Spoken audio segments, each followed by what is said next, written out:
ओम शांति। मैं doctor Santosh Kumar Upadhyay, neuro physiotherapist from extra care physiotherapy centre Lucknow.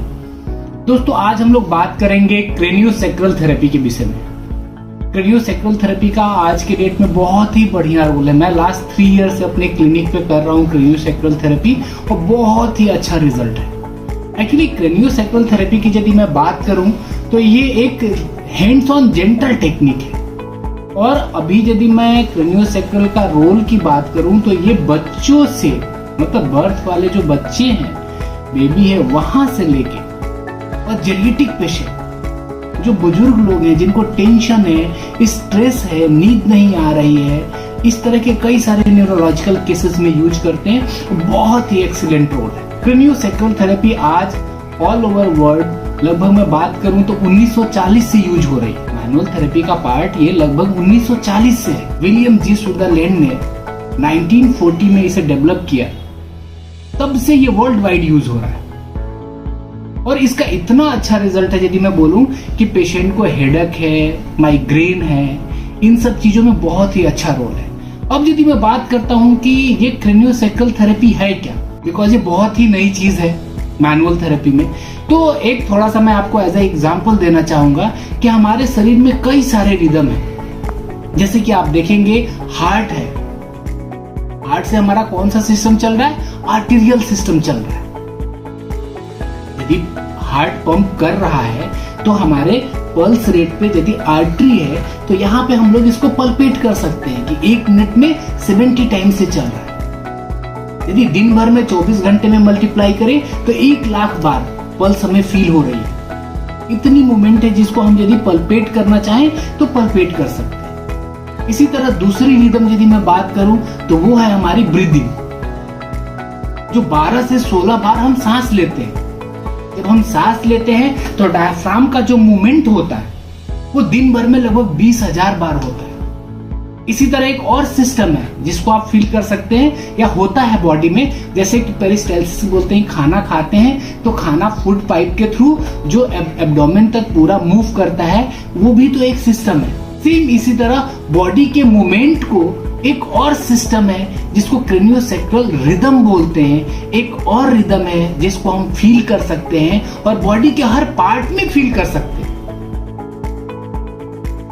ये रिदम आता कहां से और इसका रिदम कैसे है? जैसे कि मैंने आपसे बताया ना कि इसको हम आर्टरी में पल्पेट कर सकते हैं, ब्रीदिंग को हम शरीर में कहीं भी है तो फील कर सकते हैं। सेम इसी तरीके से क्रेनियोसैक्रल थेरेपी को भी हम पूरी बॉडी में फील कर सकते हैं। इवन देन हेड से लेके टो तक फील कर सकते हैं, क्योंकि इसमें फ्लैक्शन और एक्सटेंशन का पैटर्न चलता है। और ये भी यदि मैं ओवरऑल बात करूं तो 6 बार से 1 मिनट में, जैसे वो 70 टाइम्स है, ये 12 to 16 टाइम्स है।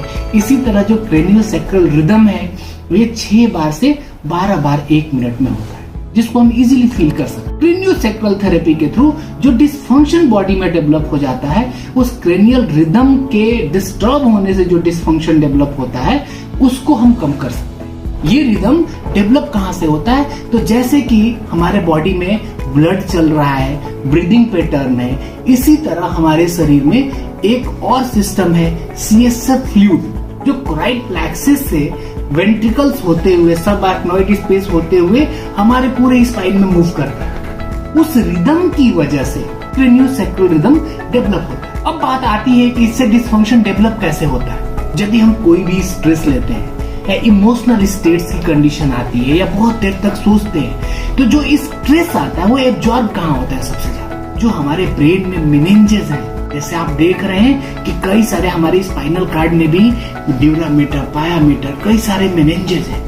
ब्रेन में कई सारे मेनिंजेस है। इसमें यदि किसी भी तरह का सोमेटिक डिसऑर्डर हो गया, साइकोसोमेटिक हो गया, या कोई भी स्ट्रेस है, वो एब्जॉर्ब वहीं पे होता है और वो धीरे धीरे स्टक होने लगता है। और स्टक होने की वजह से कई सारी प्रॉब्लम जनरेट हो जाती है। इवन देन मेनिंजाइटिस के बाद भी बच्चों में देखा गया है कि मेनिंजाइटिस में बच्चों के बर्थ ट्रॉमा जो हम लोग बोलते हैं, कि उसके बाद बच्चे रोते हैं। यदि क्रेनियोसैक्रल थेरेपी दे तो बहुत अच्छा रिजल्ट है। अपने क्लिनिक पे तो मैं बहुत सारे पेशेंट आते हैं कि मेरे को माइग्रेन है, मेरे को स्ट्रेस है, नींद नहीं आती है, बहुत सारे इस तरह के प्रॉब्लम्स लेके आते हैं लोग, और उसमें क्रेनियोसैक्रल थेरेपी हम लोग देते हैं। 1 से 2 सेशन में बहुत अच्छा रिजल्ट आया। क्रेनियोसेक्टल थेरेपी में सबसे पहले हम क्रेनियोसेक्टल रिदम देखते हैं, जिससे कि हमें बहुत सारी चीज़ों का पता चल जाता है। ये बहुत ही जेंटल टेक्निक है, बहुत ही रिलैक्सिंग है। इवन देन कई बार तो ऐसा होता है कि हम लोग ये करते करते पेशेंट सो जाता है। इतना रिलैक्सिंग और इतना सूदिंग है, इसका बहुत ही बढ़िया रोल है। यदि मैं बोलूँ migraine, headache, chronic neck pain, back pain हो गया, स्ट्रेस हो गया, टेंशन टाइप रिलेटेड डिसऑर्डर्स हो गए, कई सारे हेड ट्रॉमा का कंडीशंस हैं, पोस्ट ट्रॉमेटिक केसेस जो है, फाइब्रोमाइल्जिया है, टीएमजे डिसफंक्शन है, स्कोलियोसिस है, ऐसे बहुत सारी प्रॉब्लम है जिसमें कि हम लोग स्ट्रेस डिसऑर्डर्स हैं, इन सब में बहुत ही अच्छा रोल है। जैसे अभी हम लोग सीबीआर कर रहे हैं, इसमें नेक पेन में और बैक हेडेक में बहुत ही अच्छा रोल है। इसी तरह इसके कुछ कॉन्ट्रा इंडिकेशंस भी हैं, जैसे कि आप देखेंगे एक्यूट स्ट्रोक हो गया, एन्यूरिज्म हो गया, एक्यूट सेरेब्रल हेमरेज हो गई, ऐसे बहुत सारी कंडीशन है, एपिड्यूरल लीक हो गया, जिसमें कि हमें क्रेनियोसेक्टल थेरेपी नहीं करना होता है। इसके कई सारे कॉन्ट्रा इंडिकेशंस हैं। ये वीडियो आपको पसंद आएगा। यदि कोई भी आपको क्वेरी हो तो आप कमेंट बॉक्स में क्वेरी डाल के पूछ सकते हैं। और ये बहुत ही जेंटल टेक्निक है, बहुत रिलैक्सिंग है। Thank you for watching this video.